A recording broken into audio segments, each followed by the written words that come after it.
आपकी ज़रूरत। आज की कहानी कुछ इस तरह से है। एक व्यक्ति था, उसके गुरु एक सन्यासी थे।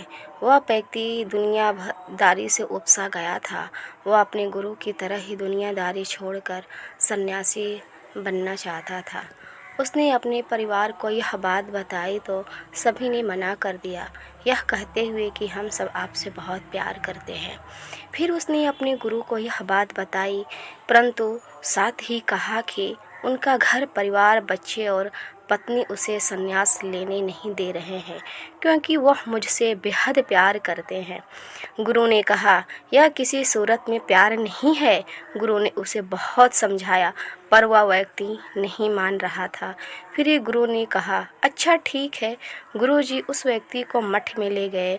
इसके बाद गुरु ने उसे योग विद्या सिखाई, जिससे वो अपनी सांसें रोककर मुर्दे जैसी अवस्था में घंटों तक रह सकता था। यह सब सिखाने के बाद गुरु ने उसे एक योजना बताई और उसे घर भेज दिया। दूसरे दिन वह व्यक्ति अपने घर पर मुर्दा पाया गया। परिवार के सारे लोग इकट्ठे हो गए। सभी रो रहे थे, विलाप कर रहे थे। वहीं उसकी पत्नी सबसे ज़्यादा दुखी हो रही थी। पूरे घर में कोहराम मच गया था। सभी की आंखें नम थीं। वह व्यक्ति मुर्दा अवस्था में था, मगर योग अभ्यास से आसपास के माहौल को महसूस कर सकता था और सुन सकता था। उसे बड़ा सुकून मिला कि उसका परिवार उसे कितना प्यार करता है। अंततः उसने संन्यास का इरादा त्यागने का फैसला कर लिया। कुछ ही देर बाद उस व्यक्ति के गुरु वहां पहुंचे। गुरु ने सभी को शांत किया और अपने शिष्य के पड़े शव को देखा। कुछ देर शव को देखने के बाद उसके परिवार वालों को कहा कि इस शव में जान फूंका जा सकता है। इस व्यक्ति को मैं अपनी विद्या से जिंदा कर सकता हूँ। यह बात सुनकर घर के सभी लोग बहुत खुश हो गए। सभी को एक उम्मीद की किरण नज़र आ रही थी। फिर सभी ने उस सन्यासी से कहा, तो आप यह काम जल्द से जल्द करिए। इस पर उस सन्यासी ने कहा, एक समस्या है। इस कार्य के लिए परिवार के किसी अन्य सदस्य को अपने प्राण त्यागना होगा। यह सुनकर सभी लोगों की सांसें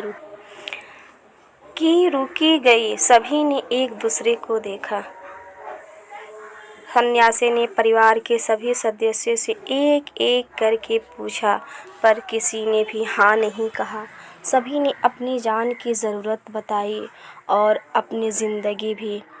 सन्यासी ने फिर उस व्यक्ति के पत्नी से कहा, अगर यह नहीं रहे तो तुम कैसे जियोगी? उसकी पत्नी ने तुरंत जवाब दिया, मैं इनके बगैर भी जी लूँगी। गुरु ने उस व्यक्ति के बच्चे से भी यही सवाल किया। उनका भी जवाब नहीं था।